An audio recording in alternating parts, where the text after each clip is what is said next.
I think at the other end of it, it's kind of the same issues we have with social media companies. The spreading of disinformation, this trying to centralize power, moderation, and exploiting people, like a labor force that's sort of second-class citizens around the world. So I think that's kind of the path we are on.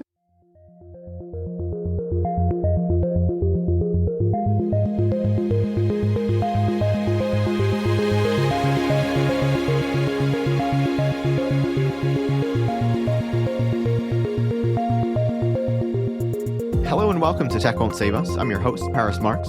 Just a quick reminder that we are running a listener survey this month, so if you have about 5 minutes, you can find the link to that in the show notes if you want to fill it out for us. Definitely appreciate if you can do that. Now this week, my guest is Timnit Gebru. Timnit is the founder and executive director of the Distributed AI Research Institute, or DARE, and she's also the former co-lead of the ethical AI research team at Google before being fired in 2020. And that might be a story that you will remember quite vividly. It won't be news to you that we are in the middle of a hype cycle. There's a lot of excitement right now around particular AI tools like ChatGPT or Stable Diffusion, churning out writing and images based on things that they have scraped from the internet. As a result of that, there are a lot of big promises being made right now around what potential future these AI tools might bring, what our society might look like because of all of these things that these tools can churn out based on all the data that they have taken from the web. But are these things exaggerated? Are we likely to actually realize a lot of these things that people at OpenAI and other boosters are saying we might? I think that there's reason for us to be skeptical of these things. First of all, because a lot of these promises have been made in the past and not followed through on.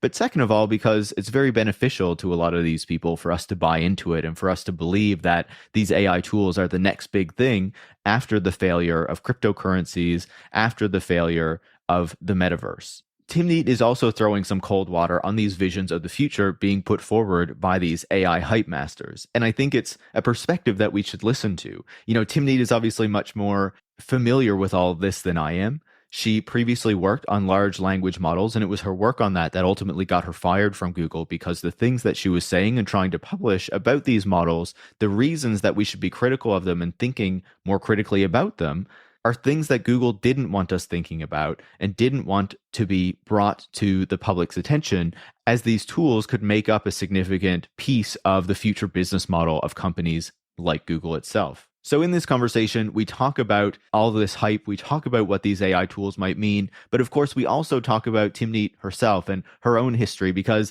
I did want to know a bit more about what happened at Google and how it came to the point where, she was ultimately fired by this company that many people see as, or at least have traditionally seen as, a positive force in the valley or in the tech industry. And obviously that has started to shift in recent years, especially as, the "do not be evil" slogan was officially kind of taken off of the company.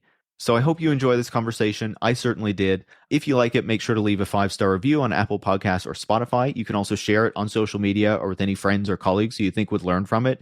And if you want to make sure that we can have more of these critical conversations on AI, which is a topic that I think we'll be returning to quite a lot this year, as it seems to be the next big thing that the tech industry is trying to sell us, your support is definitely appreciated so that we can do that. And so you can join supporters like Randy Weinstein from New York, Patrick from Chicago, and Ben Finch from Boston by going to patreon.com/techwon'tsaveuss if you want to do that.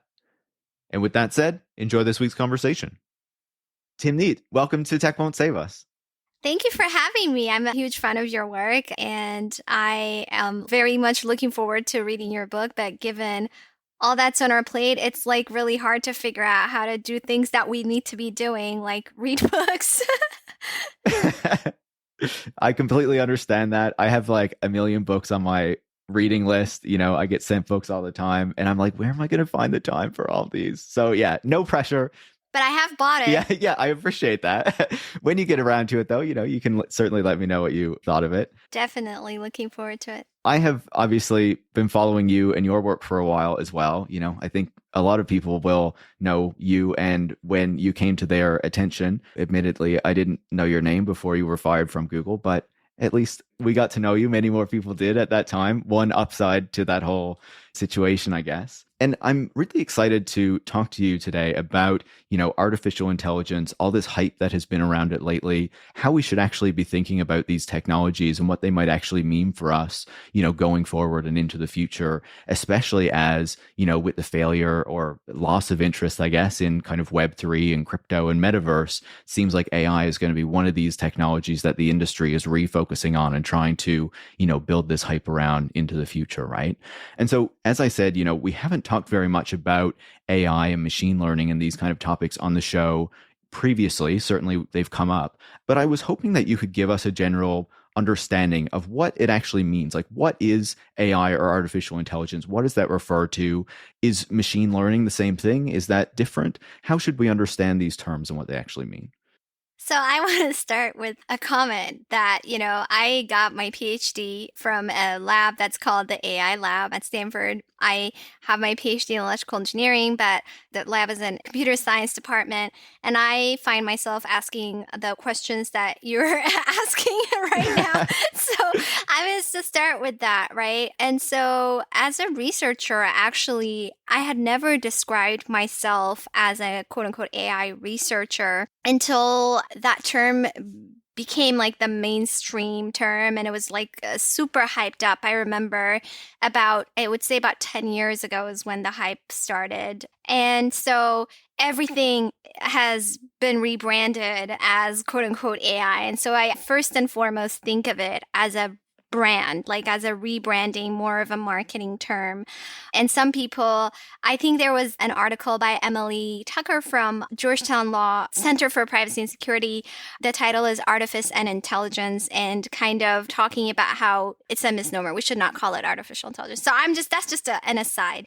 But so the way I look at it, I look at artificial intelligence like the big tent, a field with subsets of things inside that field. So I would say my understanding of the field is that you try to create machines or things that can do more than, what's been programmed into them, right? And so this could mean natural language processing, where people are more interested in analyzing text and speech. And so then they can create things like speech to text transcriptions in an automated way, or automated machine translation from A to B, from one language to another language, etc. It could be computer vision techniques where, you want to look at what's in an image and kind of analyze that image more so than just taking it. Maybe you can do some statistics. Maybe you can say, there's a chair in that image, there's a hat, a person, a house, whatever. And that would be computer vision. And these are all under subsets of, at least at Stanford, they're under subsets of the AI lab. There's robotics, where people are working on robotics. And then machine learning is more of a technique. Machine learning would be a technique that many times people try to use for many of these various things, right? So you could use machine learning techniques in natural language processing. You can use machine learning techniques in, computer vision, etc. So nowadays, because a specific type of a machine learning technique is one that is almost everywhere, people use many of these things interchangeably, right? They use AI, machine learning, deep learning interchangeably. But it wasn't always like that. Actually, the deep learning people, I remember Jan LeCun, I think it was in 2012 or something, literally wrote an open letter to the academic community, the computer vision community, being like, you are not accepting my papers and you guys don't like us, the deep learning people and whatever, we're going to persist, And now it's like they're the dominant paradigm. It's as if there was no other paradigm. So they're not all the same things, but they're often used interchangeably. Yeah, a really big tent, I guess, of a lot of things that are going on there. Mm-hmm. And a term that we hear more and more often, I guess in the way that you're describing it there as more of a marketing term. Do you also feel that it's kind of misleading us and making us believe that these technologies can do things that they can't? Like, I think a bit as well of when we talk about like smartwatches and smart gadgets and all this kind of stuff. It's a particular term that's created by PR people at these companies, I'm sure, that make us believe that, this is a technology that's really smart, right? It has this term that we obviously think is very important that's associated with it, instead of calling it something else that wouldn't give it these particular connotations. Is the term artificial intelligence making us believe that these technologies operate in ways that maybe aren't actually reflective of what the term would have us think? Yeah, absolutely. So many times there is a bunch of things going on. I don't only blame the corporations or other entities that might have a vested interest in marketing terms. I also blame researchers who definitely feed into the hype. So, first is the naming of areas of study, aspirational naming, right? It doesn't mean that things are the way they are, but it's aspirational. So neural networks is one, right? So maybe for some people, the brain might be an inspiration, but it doesn't mean that it works like the brain. And so some neuroscientists are like, why are you coming to our conference and saying this thing is like the brain? Come on, but that's aspirational, right? Computer vision can be aspiration. What does it mean for a computer to have vision? I think natural language processing makes sense. To me, that is a term that makes sense, but also people are not going to be impressed by that term. So there's that one thing, right? That aspirational naming, which is completely very confusing and full of hype. Then there is also the conflation of a bunch of things. So whereas I look at AI as a field of studying with a bunch of subsets, like I told you, there are a bunch of people whose interest and whose goal is to build what's called artificial general intelligence, AGI, which I personally don't even know what it is. It seems like a god to me. It's going to be here in a few years, though, don't you know? Are we already there? I'm not exactly sure. I mean, it's this all-purpose, all-knowing God, where if you build it the right way, you build a god. If you build it the wrong way, you build the devil. So it's also the single existential risk for humanity, but we're building it. I'm lost there, So there's also that. So because there's that segment of the population that is the loudest and has the most money right now, they also influence the discourse around any type of AI discourse, because what they try to do is make it look like everything they're building is kind of that. AGI, it kind of has AGI characteristics, right?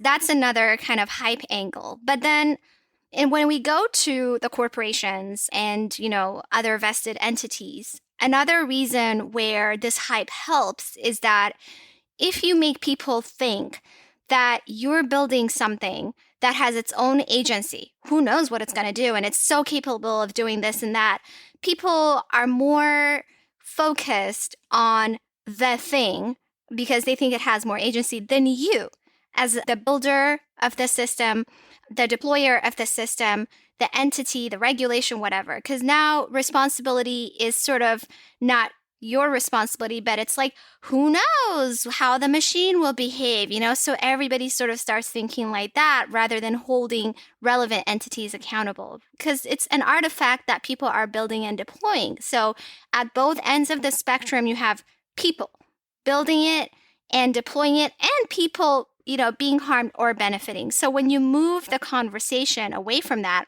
it makes it easy to evade responsibility and accountability. And then also here we have Hollywood, which really just has not been helping, right? So anytime people hear the term AI, the number one thing that comes to mind is either Terminator or some other, Hollywoody thing. And so again, that's also what's in the public consciousness. So none of these things are helping us in kind of really having a real understanding of what's real and what's hype. Yeah, they're really good points. And, especially the makers of the technologies being able to use this to kind of get the blame or get accountability pushed to some other place, right? Like, oh, we couldn't have known it was going to do this when we developed it and trained it on these particular data sets and what have you, right? I want to keep exploring this thread, but I want to detour a little bit to give us another path into it, because I want to talk a bit about your career as well. I'm interested, obviously there are many different routes you could have taken into technology, into the tech industry, different things that you could have explored. Why was this area of technology of interest to you when you were doing your studies, your PhD, and then working in the industry? So, it's really all I've ever wanted to be is an engineer, a scientist. I'm interested in building things. I'm interested in learning about things. I'm just, and that was really my goal for a long time. Since I was little, I was interested in certain subjects, etc. So that's really all I tried to do, right? But then during that kind of just trying to live my life, you have various experiences. I had to leave because of war. Then I came to the States and just, the racism was just like in my face since day one, with teachers telling me that I can't take classes, that I would fail if I took the exams these people take, and all of that. That experience persisted for a long time. So I had a very, I would say, a kind of visceral understanding of some of these issues. However, what's really interesting is that I still hadn't really connected so I would understand how I'm facing sexism in the workplace, right? While building a product or whatever. But I never really had an understanding of how the tech itself was perpetuating these things, or how it was being used by powerful entities, or the militarization of these universities like MIT and, Stanford and Silicon Valley, whatever. That all came honestly way, way, way, way, way, way later. And so I was chugging along doing my engineering stuff, and I was like, oh, I'm going to start doing what's called analog circuit design. Then I did that. Then I veered off into something else. Then I veered off into something else. And I somehow arrived at computer vision, which is a subset of AI, right? And so I was like, oh, this is super cool. Let's do this. And there was just three things that happened simultaneously. One is that I was, shocked by the lack of Black people in the field. So, graduate school was even much, much, much more shocking than an undergrad. So in graduate school at Stanford, I realized that they had literally only graduated one Black person ever with a PhD in computer science ever. Now it's two, by the way. Yeah, since the inception of the department ever, right? 50 something. Yeah, exactly. And then you go to these conferences. And I remember before I started Black in AI, I counted like 5 Black people out of 5,500 people attending these international conferences, right? From all over the world. So that was one. It's just like dire lack of Black people. Then again, a fluke. Secondly, I started watching Joy Buolamwini's talk. She told me I don't say her name right, and we keep on saying each other's name, Buolamwini. And she told me she doesn't say my name right. It was hilarious. We were like just repeating each other's name to each other. But anyways, I saw her talk, and she was talking about how these open source face detection tools wouldn't detect her face unless she puts on a white mask. They would detect, her friends and other people's faces, but not her face, right? And so I saw that around 2015, a very similar time. Like I said, when I wrote about this, just counting 5 Black people out of 5,500 in the AI conferences, that was 2016. And then again in 2016, I read the ProPublica article on crime recidivism. And so there was this article that talked about a particular startup that purported to have a model that can tell you the likelihood of someone committing a crime again. And, judges and courts were using this data with other kind of input to set bail, to determine, how many years you should go in prison for or whatever. And I had no idea that this kind of stuff existed, because that's when I put all of these things together. I'm like, I know the people who are building these systems. I go to school with them. I work with them. I go to conferences with them. I know how they think. I know what they say when I talk to them about police brutality. I know. And so these are the people building this. Are you kidding me? And then it's going to be used I already could tell, could imagine the issues, right? And also could see how other people were not really caring about these potential issues. Around the same time, the Google Gorillas fiasco happened, where they were classifying people as gorillas, right? Black people as gorillas. So all of these things sort of happened at the same time. And then the final piece was the hype. Basically, I had been going in and out of my PhD for a long time. I tried this thing, dropped out, this other thing, dropped out. And then so when I went back, finally, working on my PhD in computer vision, it was literally at the inflection point before and after of the hype in AI. So before there was no hype. I started my PhD when there was no hype. Just in 2 years, it started exploding. And so then around the whole Google Gorillas fiasco thing, OpenAI was announced. And oh my God, I wrote this piece just for myself because I was just so angry. I was going to submit it as an open letter to somebody. My friend was like, everybody's going to know it's you, so it's not anonymous. So I kept it to myself. And I was so angry because they were billed. So at that time, they were a nonprofit. they changed into a for-profit, but they were a nonprofit, and they basically were saying that they were going to save humanity from the dangers of AI. It was going to be an AI safety first company. They were worried that these large corporations who are profit driven, we don't know, they're not going to give us the share their data and stuff, are like controlling AI, which is very important and it's going to change the world. And it's like these 8 white guys and 1 white woman and 1 Asian woman in like Silicon Valley, all with the same expertise in deep learning, plus Peter Thiel and Elon Musk. I was just like, you gotta be kidding me, right? So these are the situations that led to me kind of starting to focus, pivot a little bit, and try to like, learn more about the potential harms and things like that. I appreciate you outlining that, because I would imagine that a lot of people who are in the tech industry who listen to this podcast or don't have kind of, I don't know, had an awakening about the politics of AI, you might say, have a similar story. Sure, there might be some different experiences in there that they have experienced personally in seeing these things, but I imagine they went into it not thinking so much about the impacts of these technologies in the world, but then after working on it, after learning a bit more about, what they are working on, they start to realize more about the impacts of these technologies and how they are kind of part of this system that is creating that, right? I want to fast forward a bit. Obviously I can't not ask about it, but your time at Google when you were the co-lead of the ethical AI research team, as far as I'm aware, there were a lot of people who recognized that this was a really diverse team that had been put together to really dig into these issues, to provide a critical look at what was going on in the AI space and at Google in particular. And then, of course, we all know the story of your firing in 2020, I believe it was, and, just everything that went down there in the press. What was that whole experience like? And what was it that Google found so objectionable about the work that you were doing to lead it to take such extreme action against you? So those are 2 years, but it was like so much happened in those 2 years. So by the time there was no question who I was at this point, right?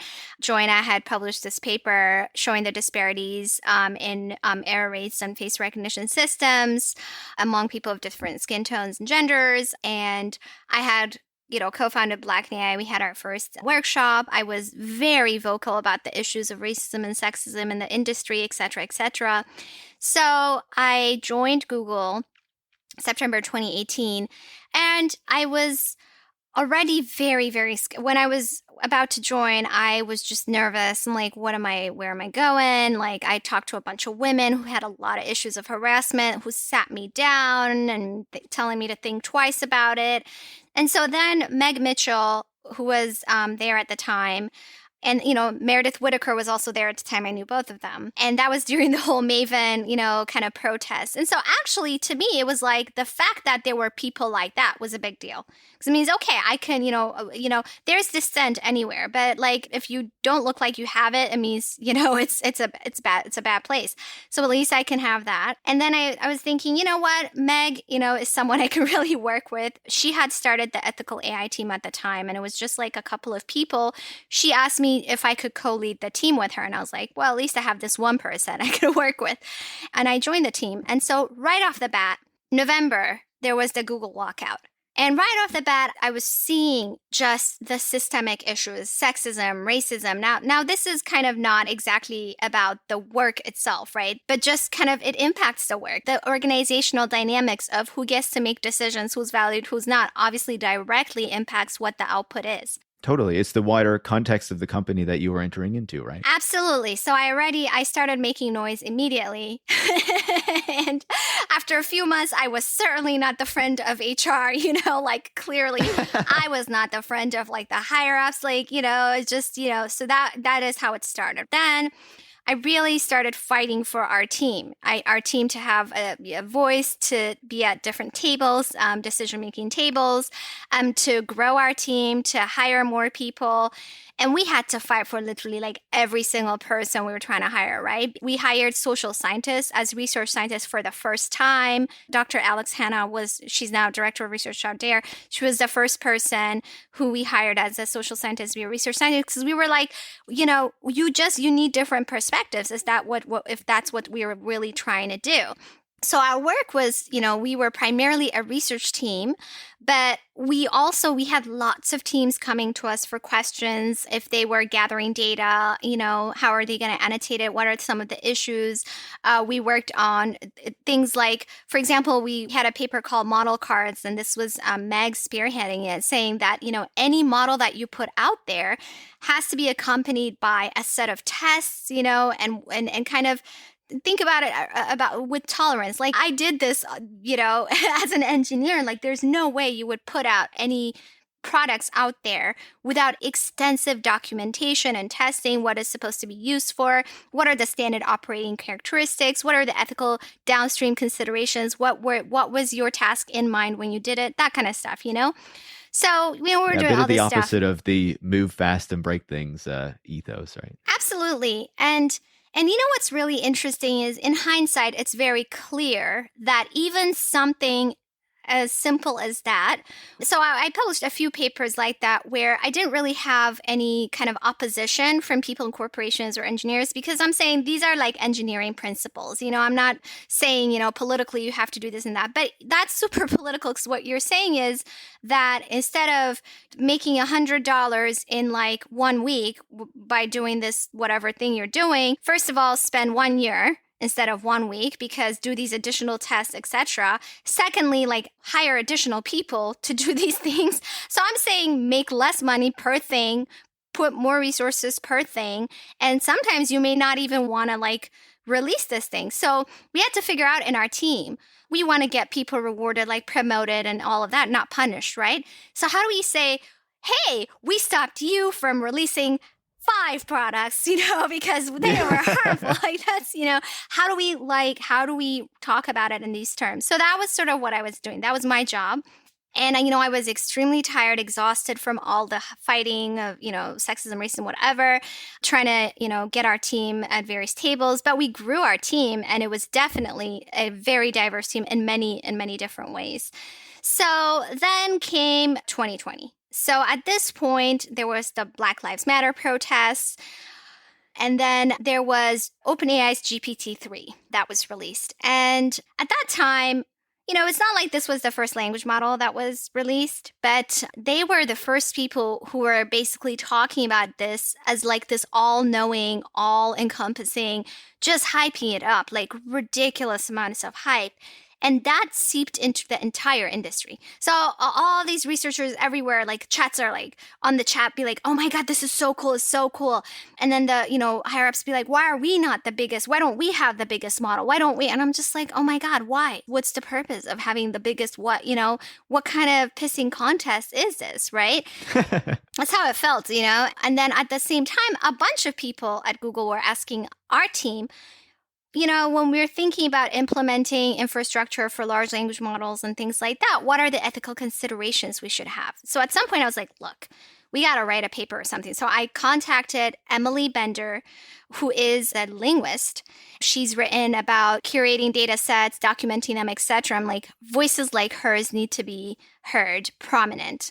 So I contacted her and I said, hey, all these people at Google are talking about large language models. They're asking me questions. Some of them are just want to do bigger and bigger. Like, is there a paper I can send them? And she said, no, but why don't we write one together? So that's what happened. We wrote one together. I was like, oh, excellent. Oh, we have a little emoji as a title of the paper. That's going to be cool. That was it. It was not a controversial paper, right? So we outlined the risks and harms of large language models. And so she coined the term stochastic parrots. There were like other members of our team, obviously Meg Mitchell, who got fired 3 months after me. We go through some of the risks that we see. One was environmental racism, because you can use lots of compute power in training and, using these models, and the people who benefit And the people who pay the cost are different, right? So that's environmental racism. We talk about all sorts of risks of bias and fairness and things like that because these models are trained with vast amounts of text from the internet. And we know, what's on the internet. So we spent a lot of time on Unfortunately, that. yes. Yeah, we spent a lot of time on that. We talk about how just because you have so much data doesn't mean that you have quote unquote diverse viewpoints. We talk about how there are risk of people interpreting outputs from these models as if it's coming from a person. Of course, that was on the, like that happened. It was on the news. The other risk that we talked about was the risk of putting all of your resources and research direction in this thing and not other things. And so that was it, was under review, whatever. And then randomly, I was told that after it went through all these internal processes that we had to retract the paper or, remove our names. And first it was about retraction. And I was like, well, we have external collaborators and I also don't trust what you're going to do if we just retract the paper. It's not like you're discussing improvements or specific issues. So then they said, okay, you can just retract the names of the Google authors.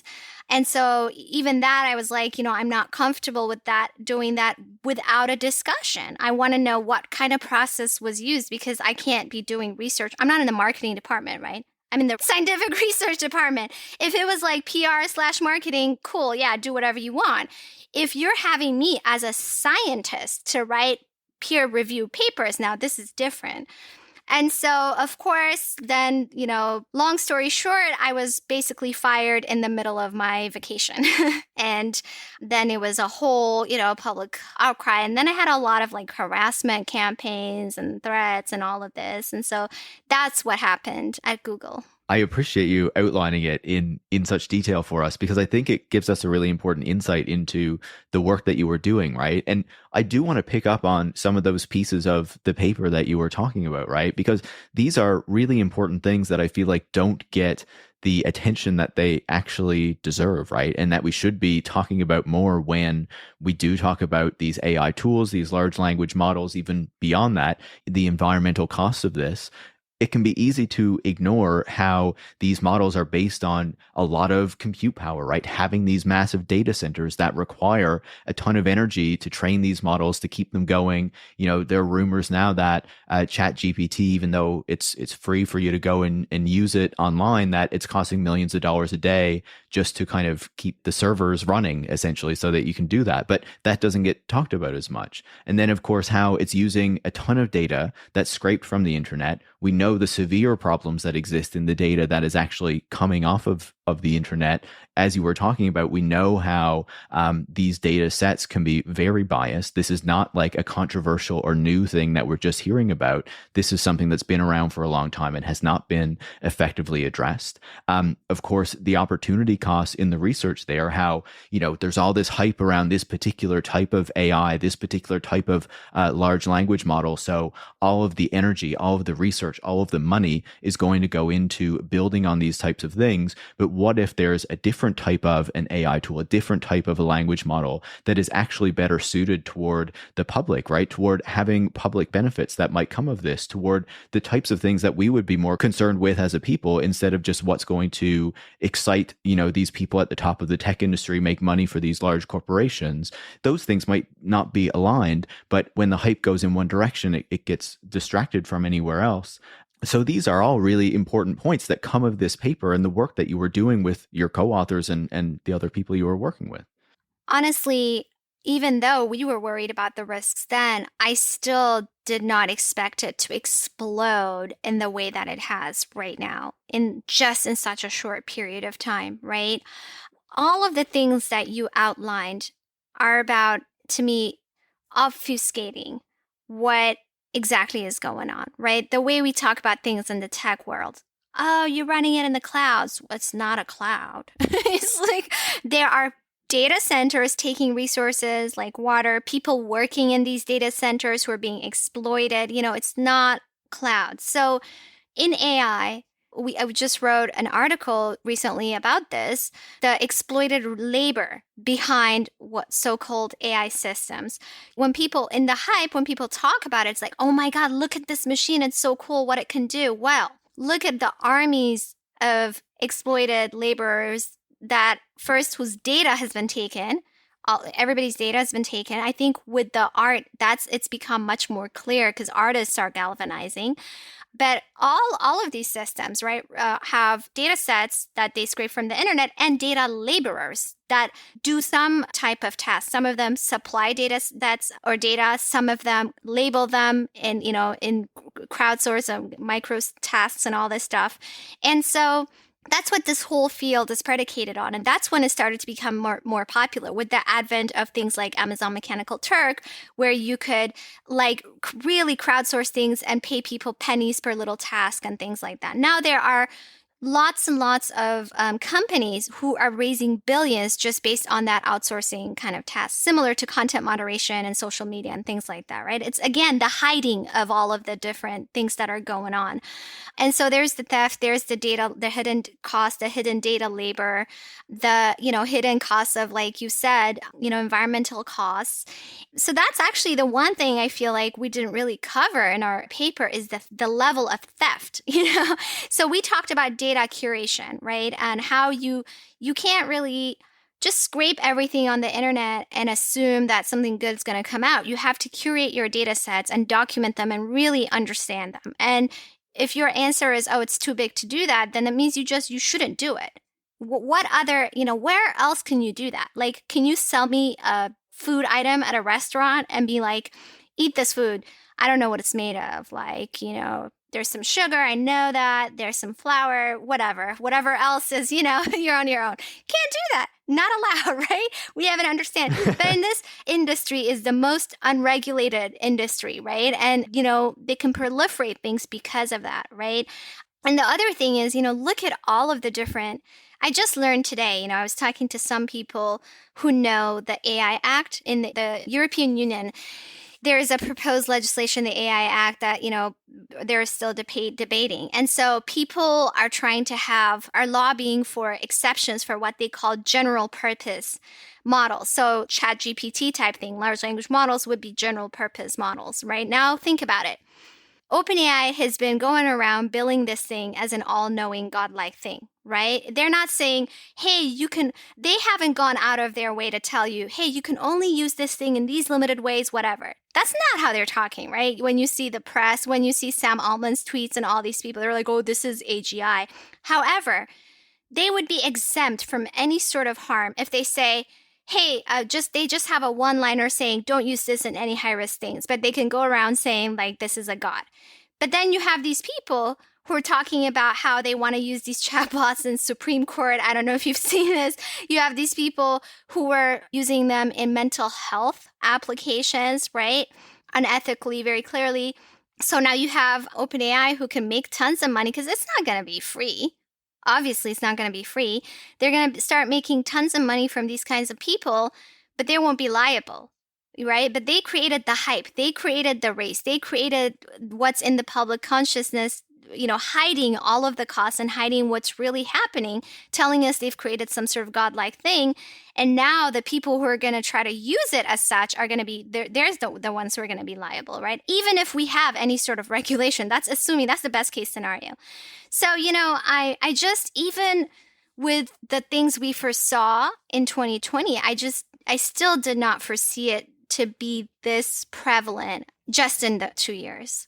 And it's very worrying to see how much it has exploded, right? And how seemingly unprepared, the discourse has been to reckon with what it actually might mean for us, right?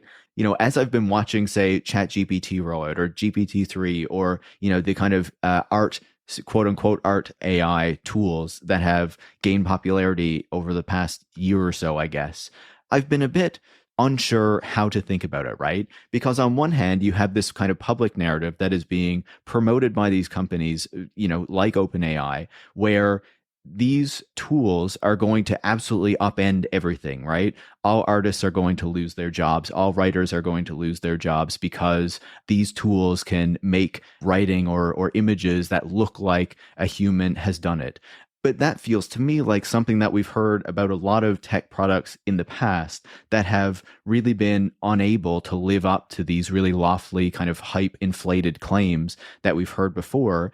And then on the other hand, I wonder, what might the real impact of this be when we get past the hype fueled hysteria that we're in now?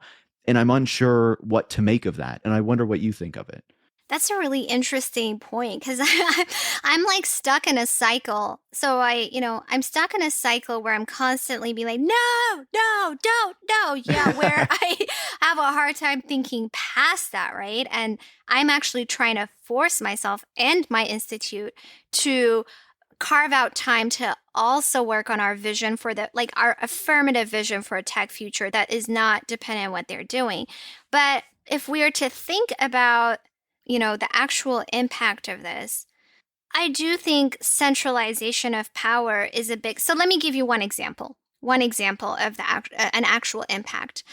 OpenAI has some, a speech to text model, transcription model, and a data set called like Whisper, right? And then Facebook Meta came up with a model called Galactica saying that, it can write all scientific papers, whatever. But then they came up with another paper, which they called No Language Left Behind, saying that, oh, we have this data set that contains so many different languages. It's so accurate at whatever, and this and that. And there's one of our fellows, his name is Asma Lashteka, who created a startup called Lesan. It's a machine translation startup specifically for some Ethiopian languages, Ethiopian and Eritrean languages, a few of them. I mean, there's so many, first of all, Ethiopian and Eritrean language, but just even a few of them. So somebody who was thinking about investing in them, I believe, was like, hey, have you seen this paper from Facebook? Your startup is going to die. Basically, it's solved. It's a solved problem. They say they solved it. Let's say it was true. The people who would make money are not people like him, right? The people who would make money are not people who actually speakers of that language, and the people who get the money, the workers of the startups and stuff are not those, right? It'll just be like this one company located in one location. But it's not true, right? It's not true because he was looking at the data set, and it's so embarrassing. Like some of the languages that are spoken by literally more than 100 million people, right? Their data set was complete gibberish.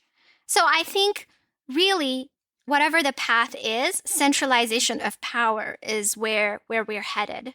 Yeah, the example that you give there seems really similar to what we're seeing, right? If you say that Facebook is saying that it had this model that was going to work for all the languages, but then if you look into smaller languages that are, not the more dominant ones that many people will be paying attention to, we can quickly see how that falls apart. And it seems similar with tools like, Stable Diffusion or ChatGPT. Some of these things look great. Like, it looks like the AI is creating this incredible image or is writing this thing that makes a ton of sense. But as soon as you start to kind of tinker with it or try some different things that might be a bit less conventional, you can see that hands don't generate properly in the images. And there are other kind of issues which show that the AI, so to speak, doesn't actually know what it's doing. It's just trying to combine these different images and styles in a way that you are looking for, in the way that it's been taught through these machine learning processes. And it's similar with, the chat GPT and things like that, where people are finding that it's more than happy to spit out complete lies and things like that, as long as you frame your question appropriately. And that it's really unclear that it will truly be able to, replace human writing as we've been told. And one of the things that really occurred to me as I've been seeing this over the past number of months, right, is that we had like a whole similar narrative right around 2015 and 16, as you say. Like in that moment, there was a narrative that, oh my God, all drivers were going to lose their jobs because self-driving cars were right around the corner, and we can see how that worked out. But at the same time, there were also narratives about how writers were going to lose their jobs because all these things could be automated. And it didn't happen in that moment. And I'm sure that these promises have been made before in the past as well. And so I'm always very skeptical when this comes up, like as we're seeing right now, as we're in the midst of this kind of hype-fueled hysteria, like what is actually going to come out on the other side of this? And I'm very unconvinced that it's going to be what, Sam Altman wants us to believe. Yeah, he said that the future is going to be unimaginably great because of their chatbots, I guess, you know? I don't know how you create a text to image generator and you think, you're going to create utopia, but this is the language of like the long-termists and effective altruists and stuff, which everybody, so some people, I am vindicated because some people used to think I was just obsessed with this niche group of people for some reason, but I've been around them for a long time and I just sort of used to roll my eyes, but now it's just very much, something that you can't ignore, right? You know what it really reminds me of? I realized that when you were talking about stable diffusion, it reminds me of social media and the issues we're talking about in terms of social media, right? Because they're having issues of moderation too. So then you'll have issues of the moderators and what they're going to have to see and what they're going to be exposed to and have to moderate, and the exploitation of these moderators because their entire business model is predicated on theft and not compensating people for stuff, right? And so if they were forced to do these things, they just would decide not to do it because it's not worth it. It's not going to make them money. So I think at the other end of it, that's what I'm seeing. It's kind of the same issues we have with social media companies. The spreading of disinformation, this trying to centralize power, moderation, and exploiting people, like a labor force that's sort of second-class citizens around the world. So I think that's kind of the path we're on. And while promising utopia, which just like I don't understand how you go from A to B.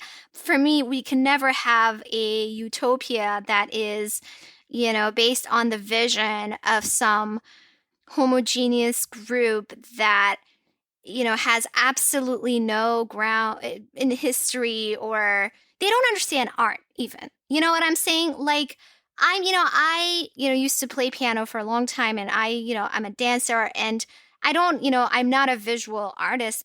My goal is not to watch a robot dance, even if they end up doing technically things that are, whatever. Technique is just one aspect of it's like having words. It's a communication mechanism between humans, right? It's a human expression mechanism. People use art for social movements. Like people use art. I just, what I'm saying? So these are the people who want to like give us techno utopia. And I don't know what it even means. Like a world where you just sit at your computer all the time. You never interact with other human beings. Everything you do is like with a chatbot and with a robot and why do I want to live in that world? Honestly. So even their vision, which won't happen, is dystopian. I just don't see how this is utopia.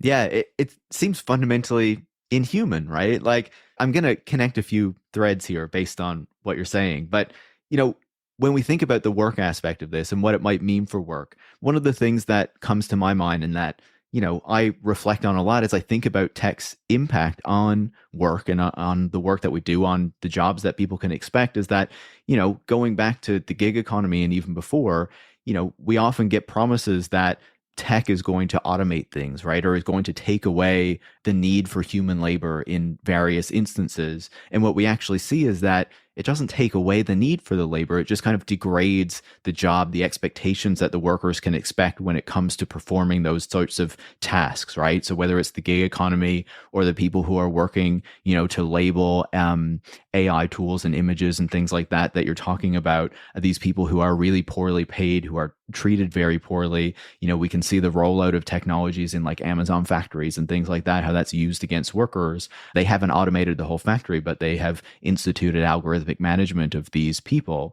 And then, as you're saying, when we think about the future that is being positioned that these sort of AI tools like ChatGPT or Stable Diffusion are supposed to create for us, it seems to be taking away like one of the most, what I think many people would imagine would be one of the most human things, is our ability to create art, right? To create culture, and to try to replace that with tools, with computers. And we would just consume what the computers create rather than what humans themselves make. And if there's ever going to be an argument for something that probably shouldn't be automated, it's those particular things, right? And then the final piece of this, because you mentioned effective altruism and of course its connection to long-termism, is that there seems to be a fundamentally kind of inhuman future being presented there too, right? Where we need to be concerned about the far future and humanity's future and all these sorts of things, but not like the issues that are really affecting people today, because the people who are pushing it, who are leading it, whether it's, thinking up the AI models and the futures that they predict for us or promoting long-termism. It's they are incredibly disconnected from the actual problems that people face in day-to-day life, and the kind of futures and the kind of solutions that they are imagining just do not deal with that or reflect that at all.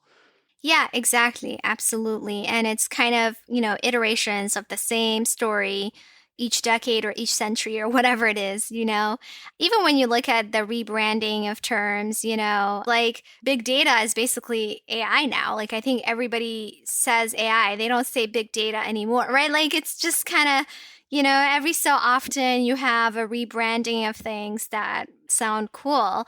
And I am someone who got my PhD in the field because I thought, there were interesting things about it. I would like to focus most of my energy on just imagining like what are useful tools, interesting tools you can build. But, we end up, and that's another thing I resent these people for, right? Nobody said, go build us a god or try to build us a god. They decided that this is a thing that not only they should do, but it's like a priority for everyone to do. And so then they do that, and then the rest of us have to like be stuck cleaning up rather than sort of trying to implement our vision of what useful things we can build without our skills and our little amounts of funding we have. We don't have billions of dollars that they do, right? So then we end up in this constant cleaning up mode, which means that we can never catch up. That's really the worry that I have, right? When I talk to legislators or like, when I talk, for instance, we're still talking about, regulating face recognition, right? We're still talking about the fact that we don't have any regulation for social media platforms, but the EU has some. California just came out with their privacy law. They have moved on to like the metaverse and synthetic, like stable diffusion type stuff, right? They don't even care about this stuff anymore, right? So I often talk about it as regulating like horse carriages when actually it's like cars that they've created. They've already paid off all the legislators, like ruined public transportation, created roads and cities and all the infrastructure for cars. And we're still sitting and talking about, well, the horse carriage that you've created is not safe and how can we regulate it? Guess what? They've moved on, right? They moved on and we're already gonna like be too late when we're, so I think it's really important for us to do both the uncovering, critiquing of the harms, but also investing in the people who can do something different, like alternative visions, because otherwise we're just going to end up trying to clean up and never catch up. Absolutely. It's essential, right? If we ever want to think of a different type of future or a different type of technology than what's on offer by OpenAI or by Elon Musk or by whoever else.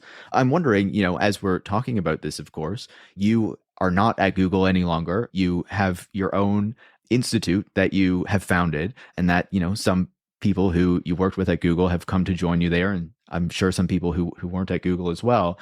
What is your focus in trying to do research on artificial intelligence now at this research institute?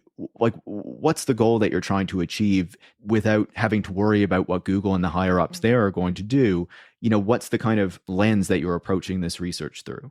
So I think the first lens is interdisciplinarity, not just, in the research world, like sociologists and computer scientists and engineers, etc., but also like labor organizers, refugee advocates, activists, like people who haven't generally been involved in the shaping of this research, right? So I think that if you're talking about quote unquote benefiting humanity, which, that's not even what I'm talking about, you obviously should start with the people who are already doing work to do that and incorporate their perspectives. So our research questions and methodology are very much informed by that. We co-create, together. Like, for example, Adrienne is, working at our institute, and she used to be a delivery driver at Amazon. And she just gave a talk at our 1-year anniversary about like wage theft. And so she was showing like her estimate of wage theft that was by Amazon, and they, for each worker, right? And I would have never thought to do that if we didn't have her, right? Or we have Meron, who's a refugee advocate and also very much a victim of transnational repression. And so we're doing this kind of project on analyzing the harms of social media platforms. And we have to work on natural language processing tools to do that and all that. And so it's really important to have her perspective. But it's really interesting, too, because it challenges your points of view because Meron, for instance, is very much into Bitcoin, and the rest of us are like very, very skeptical, right? Like I'm like, you're in the room full of skeptics, but I have to listen.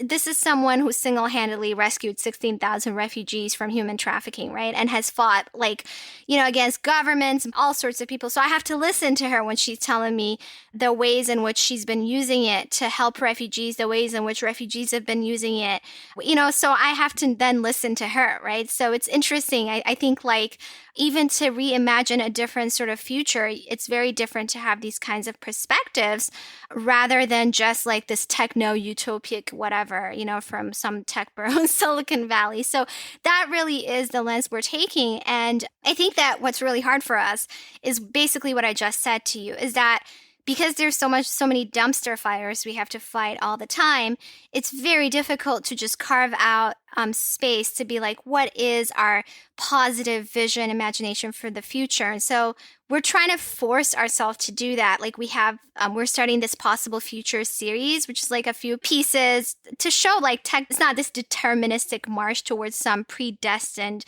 future, right? So the first piece is kind of talking about that. Second piece is about like, what would an internet for our grandmothers would have looked like? My grandmother did not read or write, did not speak English, was paralyzed for a number of years. So when we're talking about technology, you never think of her as a early adopter or customer or whatever, right? Like, yeah. So, I think then speculating and then also bringing it back down to earth is like, okay, what are the components of such, So I think we're just trying to create space for ourselves to think about these things and executing on them to the extent that we can, given our expertise.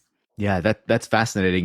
It reminds me of a conversation I had about, people in the favelas in Brazil and how they were kind of utilizing technologies to serve their needs and rethinking about how they could be used in ways that companies that were developing them probably never thought about, right? Yeah, it's so fascinating to think about those futures and those other potential uses and how other people might think about or approach technologies. I love that. And, I'm sure I'll be paying attention to the work that you'll be doing at Dare, you and the team, of course. I'm wondering, as we close off our conversation here, where do you think this is all going in the near future? Certainly, there's been some critical coverage of ChatGPT, Stable Diffusion, these types of technologies, but there's also been a lot of coverage, and I would say the majority of the coverage is really kind of uncritical, buying into the hype, framing these things as though they are creating text that you would never be able to tell the difference between a computer and a human and all these sorts of things. And it makes me worried to see that.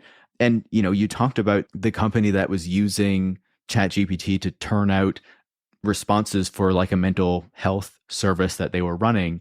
And it immediately made me think of, Joseph Weizenbaum's Eliza chatbot that he made all the way back in the 1960s and the worries that he had around people kind of thinking that this computer system, that this chatbot could recognize what they were saying actually had some degree of intelligence when it didn't at all, right? So, that's a long way of asking, where do you see this going in the next few years? And what should we be paying attention to try to have a more critical take and a more critical view on these tools as they get all this hype and attention? Similar to you, I don't know if it's just my imagination, but I have started to see a lot more critical approach to tech in general, much more so than like, let's say 10 years ago. I don't know if Steve Jobs died today, if he would have had the type of, I'm not exactly sure actually, the kind of reverence that he did 10 years ago, right? Which was like a god, like, and when I was at Apple, I felt like I had joined a cult actually, like, whoa, my God, the way they were talking about him. Did you wear a black turtleneck? Absolutely not. But it's just, I would say, on the other hand, it's really depressing because it's the same story over and over again. Like if you look at Theranos and how the media just hyped it up, built it up all over, and then like, oh my God, how did it happen? Or Elon Musk's like Time Person of the Year, whatever. It's not like we didn't know. The rest of us being like, oh, come on, and then the whole Sam Bankman-Fried thing, it's just kind of the same cycle over and over again. And with this hype, I am shocked that ChatGPT, the level of attention and hype it's getting is truly shocking. You do have to give it to them on the hype machine. They are so good at it. And so whatever kind of critique we have, it is not even comparable to the kind of hype that it is generating. And so to me, that's where I see it. I see the same cycle. If at some point a Theranos type situation happens, it's not the media that's going to help us, right? Like, so it's legacy media. I think it's really not helping us, because what they're doing is they're giving megaphones to the super powerful and making it even more difficult to raise awareness about some of these issues and talk about reality. And so that's kind of what I'm seeing. That's where, to me, it's going. You have an explosion of startups. It's not even just the big tech companies right now. Actually, Google is the one who didn't release a chatbot, and they have to tell their researchers why not. I mean, they could have done that before they fired us, but now, and they have an explosion of startups, because this is the next thing that all the VCs in Silicon Valley are talking about and pouring their money into. And so I think we're super behind in kind of really raising awareness about the potential harms. And I just see I honestly see the hype continuing. Brando's talking about having chat, this guy was saying that having a chatbot as a lawyer would level the playing field, because poor people would have access, to, and it's really interesting because this goes into Kathy O'Neill's point in Weapons of Math Destruction, where poor people are often much more interacting with automated systems than, rich people. So now the fact that this guy is saying that, automated systems are going to level the playing field for them, it's just obviously the idea did not come from someone who didn't have a good lawyer and therefore lost. Obviously, it didn't come from a poor person, didn't have access to a lawyer, right? So I just, Exactly. I don't see it slowing down anytime soon. Yeah, no, I share your concerns, right? Especially when we're in this moment when the tech stocks are down, when interest rates are higher, and the industry is clearly looking for the next big thing after Web3 and the blockchain stuff and the metaverse clearly haven't worked out. But what does give me hope is seeing how, at least I feel that the criticism that was made of Web3, of cryptocurrency, of the metaverse, I feel like made a difference in trying to make sure that there were more critical perspectives of these technologies in the media, in the discourse that people were engaging with when it came to these technologies. And so my hope is that if we're able to kind of hone a critique of these technologies early on, that we might be able to influence some of this coverage and hopefully not have the repetition of some of these kind of 2010s hype cycles around some of these technologies that we saw in the past. So that's what I'm crossing my fingers for. I hope so too. Yeah, I think it does make a difference. When I talk to Joy and I'm like, look at face recognition, I thought we made progress and it's everywhere now. It's exploding. And she's like, what I think about is what would have happened if we didn't do, what we did. And so Totally. you're right. I do think it's making a difference. I'd like to see more of it, I'd like to see more. Yeah. Of it. Yeah. I completely agree. And I think that's a great place to end off our conversation. Timnit, thank you so much for taking the time. It's been fantastic to chat with you. Thank you so much for having me. Timnit Gebru is the founder and executive director of the Distributed AI Research Institute. You can follow her on Twitter at Timnit Gebru. You can follow me at Paris Marx, and you can follow the show at Tech Won't Save Us. Tech Won't Save Us is produced by Eric Wickham and is part of the Harbinger Media Network. And if you want to support the work that goes into making it every week, you can go to patreon.com/techwon'tsaveus and become a supporter. Thanks for listening.